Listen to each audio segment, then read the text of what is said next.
We're going to call the North Plains Planning Commission for September the 14th to order at 7 o'clock. Could we please rise for the flag? Allegiance to the flag of the United States of America and to the republic for which it stands, one nation, under God, indivisible, with liberty and justice for all. My country. Yeah. Could I please get a roll call Thank you. Chair King, here? Commissioner Ken Odell, Here. Commissioner Van Domelen, Here. Commissioner Nunnenkamp, Here. Commissioner Miller, Here. Vice Chair Labonte, Here. and Commissioner Houth is excused this evening. Your ex officio is Mayor Terry Linehan. Thank you. She is here.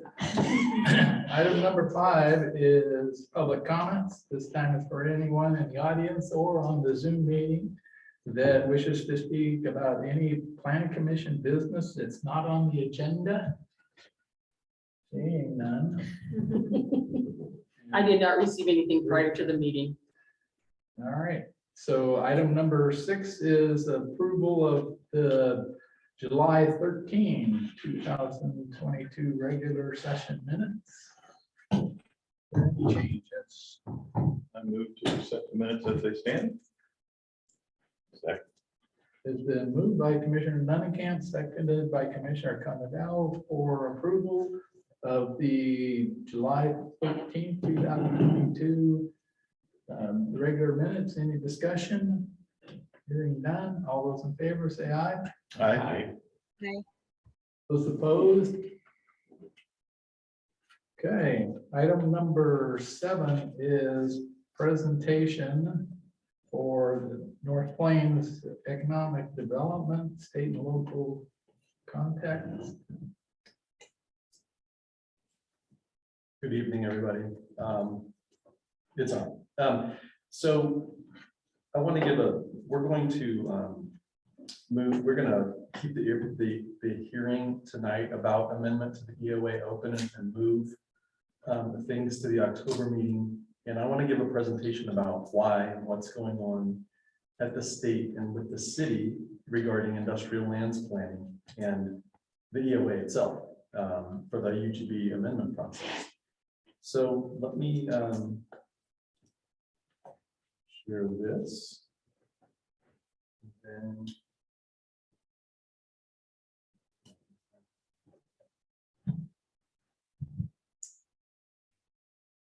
there it goes. Okay. So I just kind of walked through. I'm in the middle. We're at the city. We're in the middle of this every single day, and so we're dealing with the state semiconductor competitiveness task force, what it's doing, with the Federal Chips Act that was passed, and the money and the tax credits that were approved by the federal government, and how the state's looking to take advantage of that, and then how North Plains all of a sudden is in that conversation. So I just want to talk about what all that is doing and affecting our EOA and UGB amendment process, and just kind of walk through that. So I have borrowed. Don't sound like it's on. It should be up, right? Hello, it's up. Maybe it isn't working. Andy, can you hear me? Yeah, I can hear you. Okay. Okay. That's I fine. can hear you. The presentation's just frozen on the front. Oh, is it? Does it move? No. Is it on the G drive? If it's on the G drive, I can probably just share it from here and you can click through. But anyway, let me know. It's on the thumb drive. I popped into the laptop here. Well, maybe it'll catch up. Can you? How about? Is it moving now, Andy? Oh, there, Yep. yeah. So maybe just no slideshow. Yeah. Okay. So we won't do the slideshow Yes, view. we just flipped you on. Okay, so the Oregon Semiconductor Competitiveness Task Force is, I forget how large of a body, but it was established and co-chaired by the governor, by Senator Ron Wyden, and by PGE CEO Maria Pope. And the task force was put together to identify basically everything the state should be doing in order to best take advantage of the Federal CHIPS Act, when that was expected to be and was passed by Congress and signed by the president.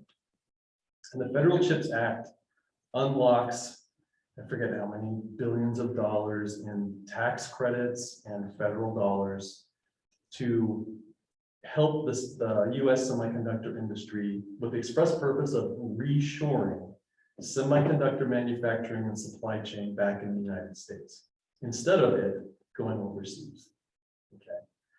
And as, of course, as the biggest concentration of Intel investment in the United States and the world, Oregon is has to and identify taking advantage of the CHIPS Act as much as possible to enhance and further grow and make competitive Oregon for semiconductor industry and its supply chain in the future. Okay. This is the task force pretty much during late winter, spring, and part of summer went through a process. I forget, there were 10 subcommittees on very specific topics. One of them was land, industrial land. One was incentives. One had to do with environmental issues and permitting. One had to do with workforce and housing. So a bunch of different individual subcommittees kind of worked through a work process and came up with specific recommendations that the state of Oregon, that the legislature ultimately take on adopting as policy and working with cities and employers on growing industry here and getting things ready for industry to boom. I do mean boom. So I just want to go through a couple of captures of the report itself, the findings that were released in August.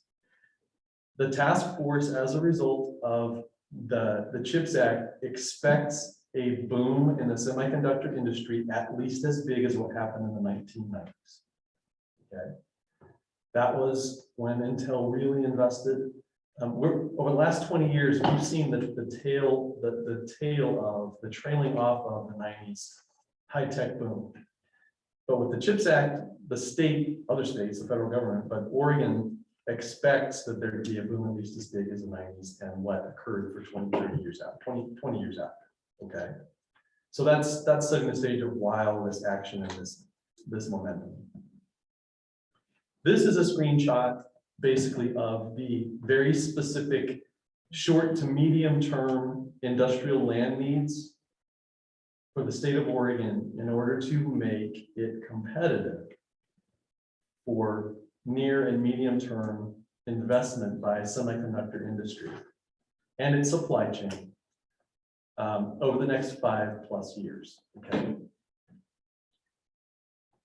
The legislature will take this up. It's still going through the process of the state. There's a lot of land need that's been identified. But what we're looking at is the state looking for 2 500+ acre sites somewhere, probably for manufacturing, maybe for R&D, maybe a combination of that and supply chain. 4 sites of 50 to 100 acres, more for smaller, medium-sized equipment manufacturers, and at least 8 sites, as it says, of 15 to 35 acres, more for supply chain. Now, you add all of this up, and it's 2,000, pushing 3,000 acres of industrial land identified very specifically for this one, but very important and very high-paying sector and its suppliers. It was during this process that we began to be able to talk to the task force about the fact that North Plains was presently working on an urban growth boundary amendment and had identified some of this already as our opportunity here in North Plains for UGB expansion. And the task force wasn't aware of this, but we made them aware. And now Business Oregon, the task force, and DLCD are aware of and are increasingly talking to us and working with us on coordinating what we're doing with this. Now, not all of this. This would be 3 or 4 times over what North Plains even has possibly to expand. But some of this, because North Plains is growing with workforce that already works in these industries. We're 15 minutes from Ron Acres. And we're basically on the cusp of growth that was happening anyway.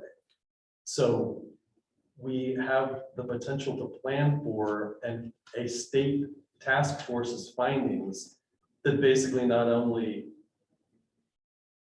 they'll validate what our EOA says, but actually says, you know what, it's actually going to be quite a bit more than that potential. The North Plains doesn't, North Plains isn't, we're not shooting for a specific amount of this. We're not talking about a specific allocation of this. That's not where things are. But the state is asking us to more closely align our EOA with some specifics that kind of look more like and are parallel or informed by what the task force studied and found, I guess is what I'm saying.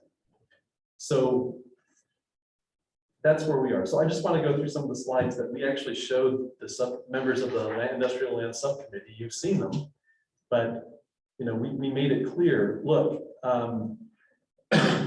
Hillsborough certainly will be an important part of this, but the state is also looking at other places and other cities that can be part of the statewide effort. But the closer to Hillsborough, the better, because of the infrastructure, workforce, and housing. And so North Plains kind of lines up as having a lot of key qualities that gives it credibility to be part of the plan, some kind of part. So we kind of show them regionally. We show them what our undesignated study areas were for UGB expansion, how close we are to Ronler Acres, how close we are to Brookwood Interchange in the North Hillsborough industrial area. And we didn't show a lot of pictures about the residential growth here, but we did say we're a rapidly growing community of people, many of whom work at employers in the Hillsborough area in the semiconductor related industry. And then we showed them this map.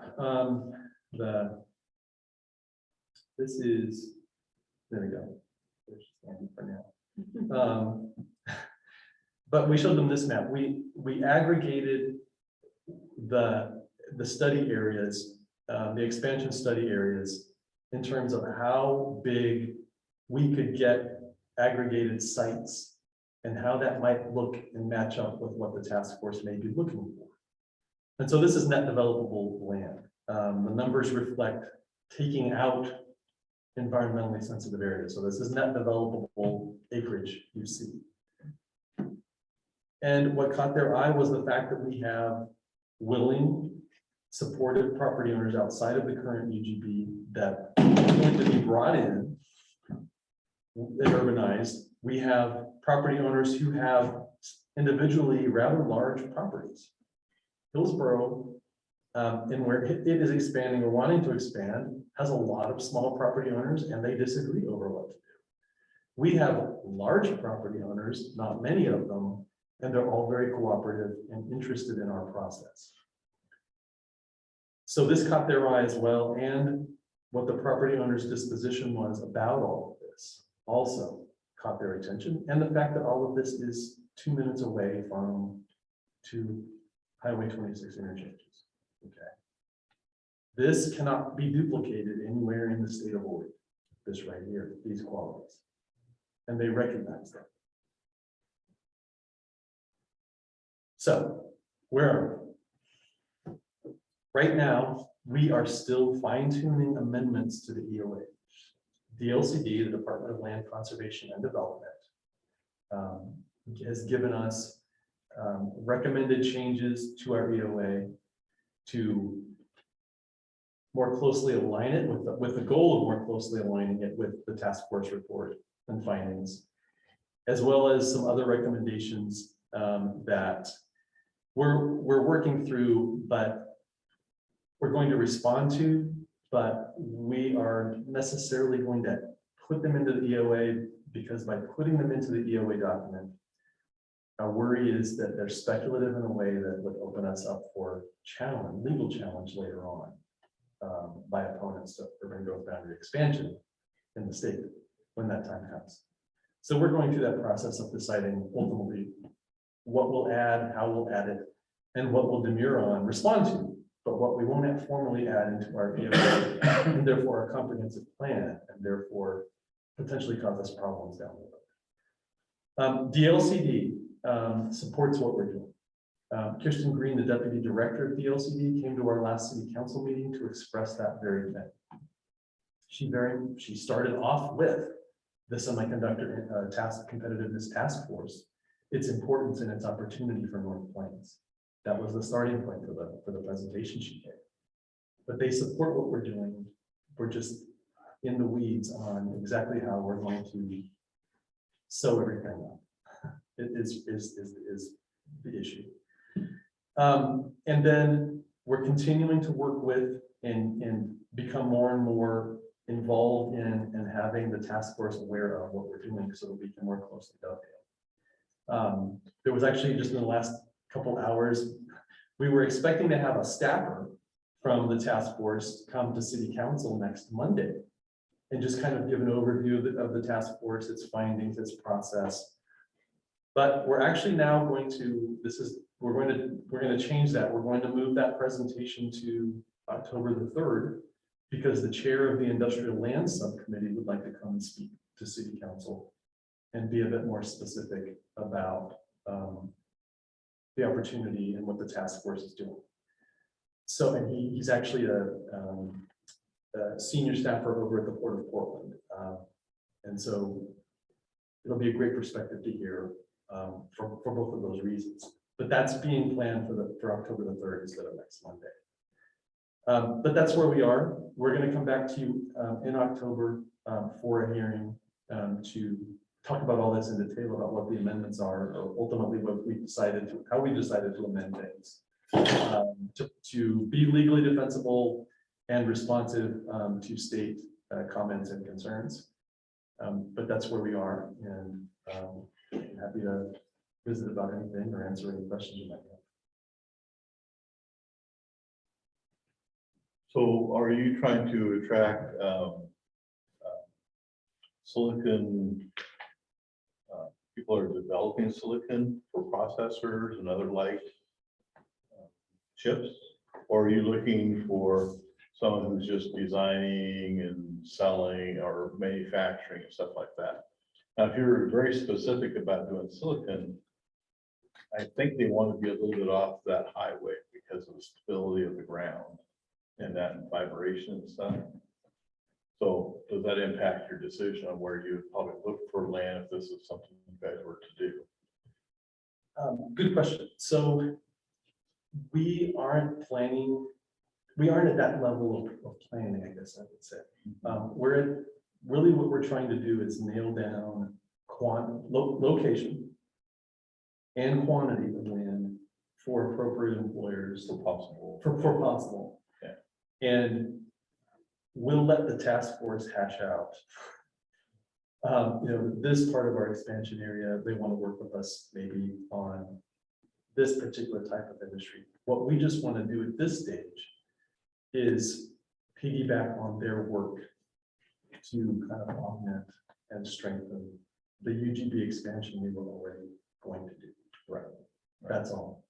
But I agree with you. In work that I did a lifetime ago for the city of Hillsborough, vibration was a gigantic issue. And being careful about that. And that was actually, I originally came up when I worked with them getting Genentech into the city. Oh. And why the Evergreen property there that they located on was better than other places. So Okay. we'll be cognizant of all of that. But right now, Right. we'll Too early let on. them worry about Yeah. it. We just Okay. want to make sure we have the defensible argument for our land to expand. Thanks.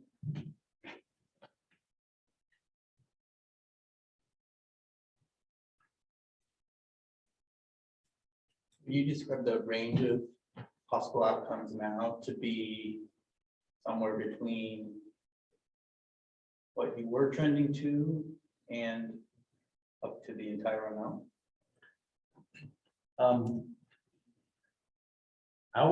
Our need and what we're looking at, what we're planning for UGB expansion hasn't changed. We just have a far more firm ground for arguing for it, is what I mean to say. If the task force hadn't have formed, and the task force formed right in the middle of our own EOA process, and our findings were done before they had really gotten to serious study process. Unfortunately, if our EOA had been done a little bit later, it would look differently. I don't think our land need would change, but it would look differently.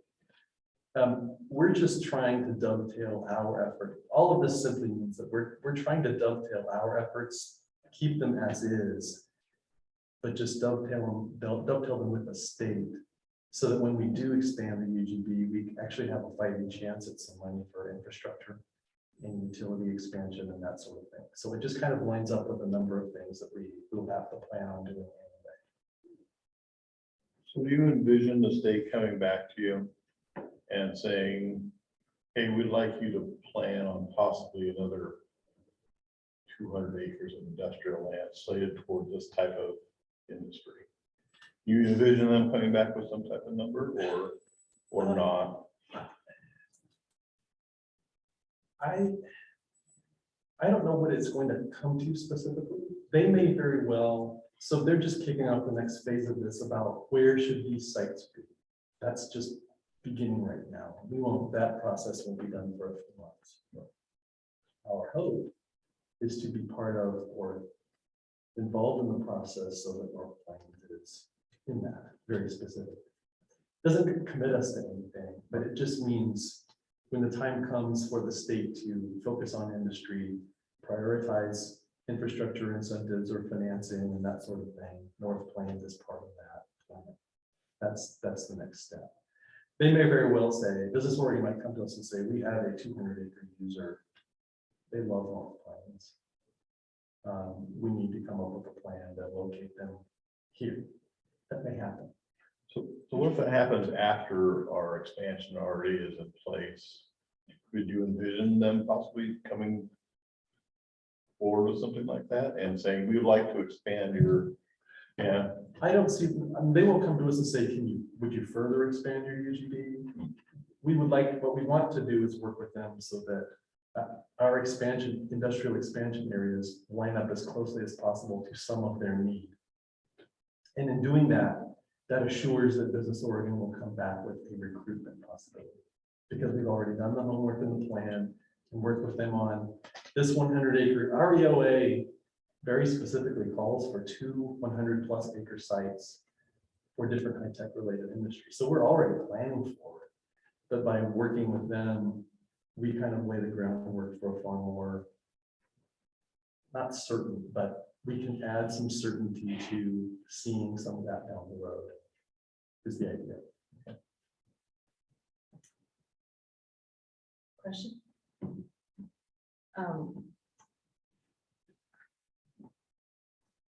Can you identify, without going into the weeds, right?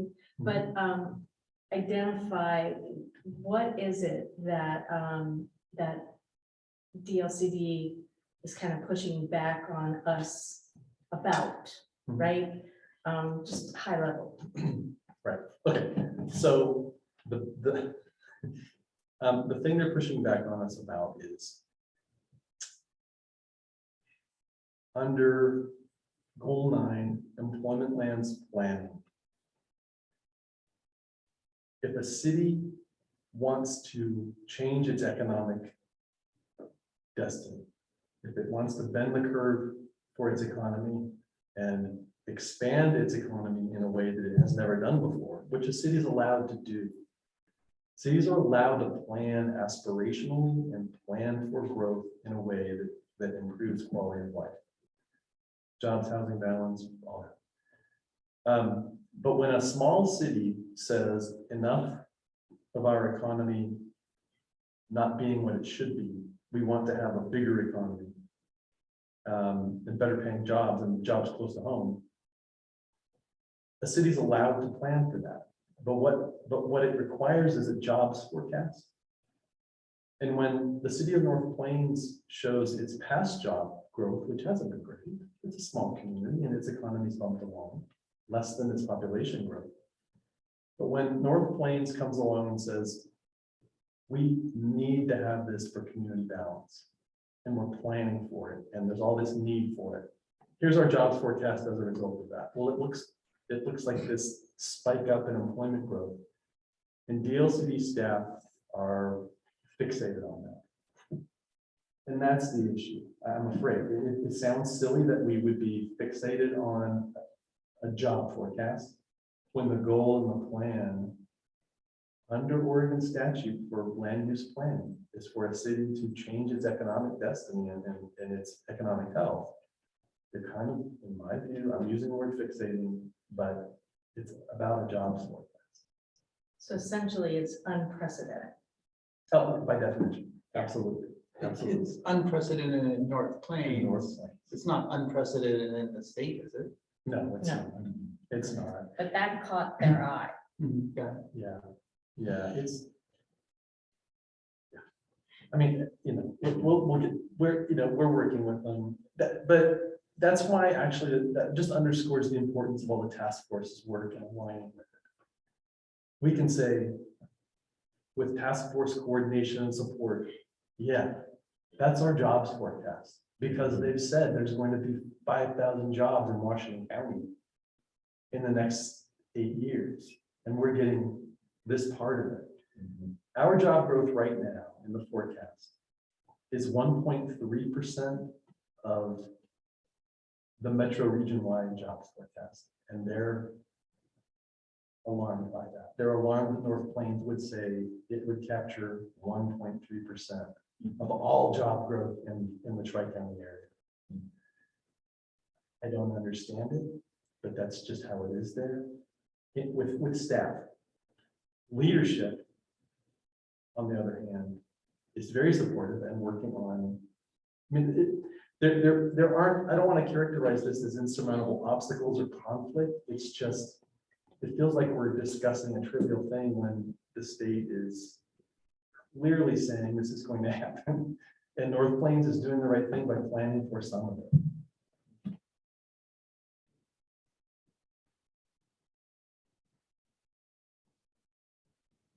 When you look at the other available that has proximity that you said is required. Mhm. And you look at what North Plains is trending to submit. Is the slide that you had that had the needs this much acreage? Everything. No, that keep 2 more. Is that slide supported in your mind with what we're doing plus what you see available in Hillsborough or I guess things? I don't know that there's anything else. There isn't really anything else. Yeah. So Yes, is it supported? it absolutely is, and that's why it's critical that we keep working with them. I mean, But it's not short, is what it's saying. no, yeah, no. There's no. enough between those 3 that it would support all this. Yes, Okay. and the other thing DLCD has asked us to do, which we happily said, oh, we've been doing that for months, is actually coordinating with Hillsborough on this. We've actually been coordinating with Hillsborough in our UGB expansion process for going back months and months, because we've been having conversations about Jackson School Road interchange. We've been having conversations about what they're planning in their Jackson School East area that affects Jackson School interchange, and as well as what we're doing. And now with the task force process and it being done, we're continuing to have conversations on coordinating about what North Plains plans are and what it thinks its opportunity is in this and what Hillsborough hopes to plan for. And there hasn't been conflict yet. I don't anticipate there is. But DLCD is pushing hard, actually pushing Hillsborough harder to coordinate with us than they're pushing us to coordinate with them. And it's So- been years, not just once. I mean, there've been years of conversations about North Plains expanding its economic footprint And when we stepped up and did the EOA and the HNA and then the EOA, you know, we were at the table. And Hillsborough recognized, oh, North Plains is at the table now. What, you know, so it was, yeah. I mean, the fact is that there's so little land for what is needed. And we're just talking about one industry. We're not talking about food manufacturing. We're not talking about advanced metals manufacturing. We're not talking about vehicle manufacturing or anything else that is supported by any of that, or any other industry, really. There's so much opportunity out there that is passing over this area. Hillsborough recognizes that. And see, frankly, I think they see us as a place where that can catch industry that they can't for whatever reason. And there's a time frame where North Plains' opportunity, North Plains' land availability will be, I don't want to say more, but it will be, there'll be a window where North Plains, where Hillsborough has very little to offer because of how their land issue is. And it's North Plains stepping into that gap for a little while. And that's where we want to be, not Well, competitors. those just brought in the White Oak Creek to Jackson School to Evergreen area, and then East, it just came in, a couple of weeks ago, August 2nd. Yeah. And they have, and that's part of their planning for the Right, rights. Yeah. Right. So we're working on coordinating and aligning plans. But That will fill up really quick. it It will. will, but we're just up the road. I mean. Right, exactly. Yeah. So it's hard to argue. And we're not off the beaten path of the highway so much as that either. We're not very like them. We're right on. Yeah. So, plan for it or get hit in the face with it.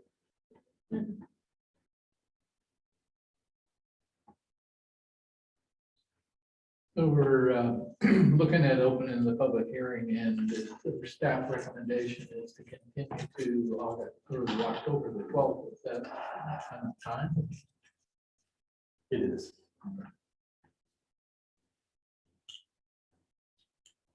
Anything else on the presentation?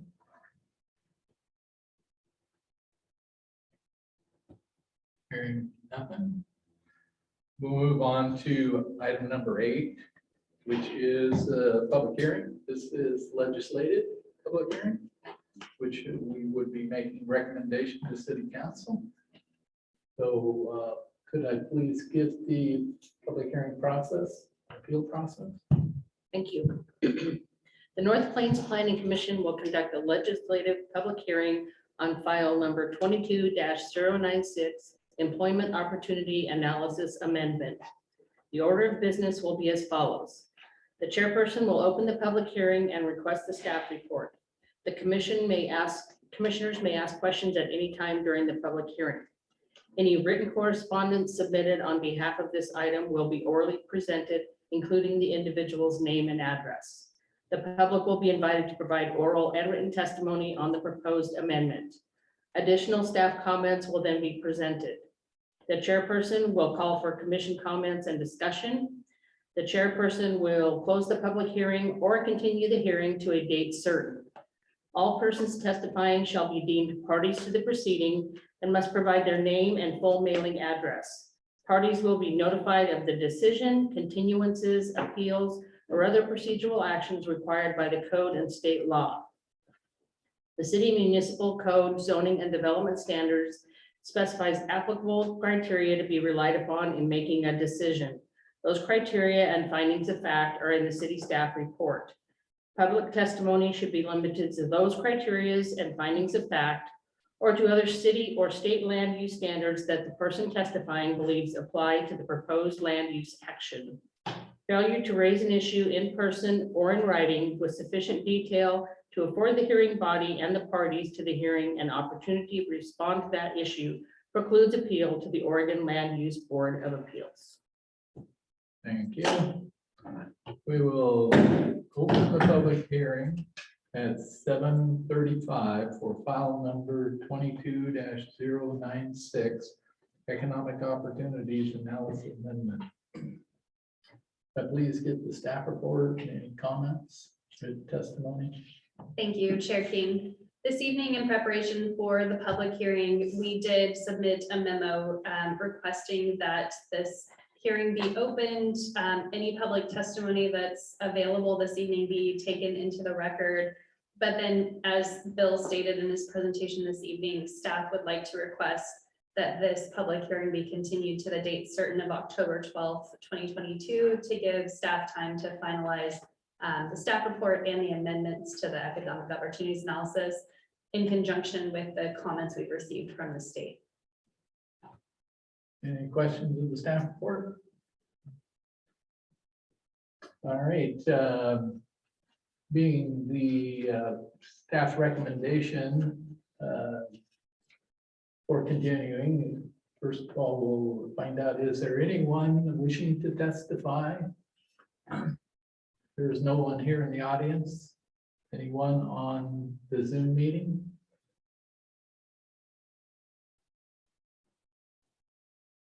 Hearing none, is the consensus of the planning commission to continue the public hearing? Yep. Yes. Okay, we will then continue the public hearing until a date certain, October 20, 2022, and the public hearing will remain open. October 12th. Well, Excuse me, October 12th. Thank you. October 12th, 2022. Okay, item number 9 is new business. Does the planning commission have any new business? No Is new, this where you want to discuss the I can, or staff comments, either way. new business? We'll do that in staff comments. Okay, so we have no new business for you this evening. Any new business for the planning commission? One online? No, item number 10 is unfinished business. Besides a continued public hearing to October, we don't have any other unfinished business to discuss this evening. Okay, great. Then in our package is the item 11, the land use applications. Any comments on those questions, concerns? Hearing none. Then item number 12 is the planning commission comments. Any comment from the planning commission? City council, any comments for the planning commission? Thank you for being here. Then if Stuart? nothing else, we'll- Go ahead. Pardon me, I just had one comment. I know a lot of staff and some of the planning commissioners use the Washington County GIS and other applications for the county services online. They are redesigning our website and assigning a new domain name. So anybody that has bookmarks or anything like that for county business, they'll have to reset them come, what is it, like October 22nd or something? 22nd, 29th. So in a few weeks. Fair. Thank you. Anything else? Hearing none, we'll move on to item number 13, staff comments. So most of you were able to attend the joint work session last week. I think Commissioners Camp and Knodel couldn't make it. We discussed the marijuana citing code updates, and we discussed the need to add psilocybin services based on the changes in state law, and including that in with our marijuana citing standards for those types of uses, as well as the short-term rental provisions that we've been talking about in work session here at the Planning Commission. We did get direction to move forward with those, both of those amendments to the zoning code. So in addition to the economic opportunities analysis, we do have public hearings for you on code changes on marijuana and psilocybin uses, short-term rentals, and then we do have in the Burn Hill Village mixed use development at Main and North to review as well in a quasi judicial public hearing. So we have 3 legislative public hearings and 1 quasi judicial for you in October. It's going to be a humdinger of an evening.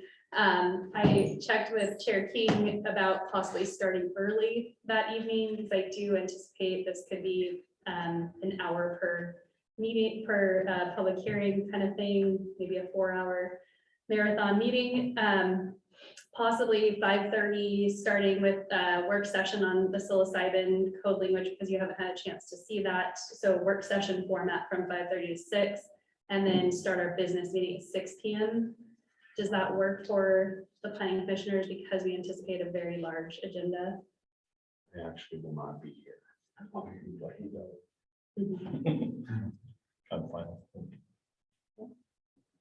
And you will have your new planner here as well. We will work out how we will tag team the planning portion, the staff portions of that. Okay, so it sounds like everyone who's able to attend can make 5:30 for work session, 6 p.m. for business meetings. So we'll go ahead and do that in our public noticing that goes out next week, Lori. I will be talking to you more about that. Okay, any other commission business? No other staff comment? No other staff comments.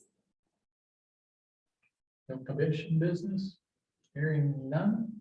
Our next regular meeting is going to be October the 12th, 2022. And we will adjourn at 7:42.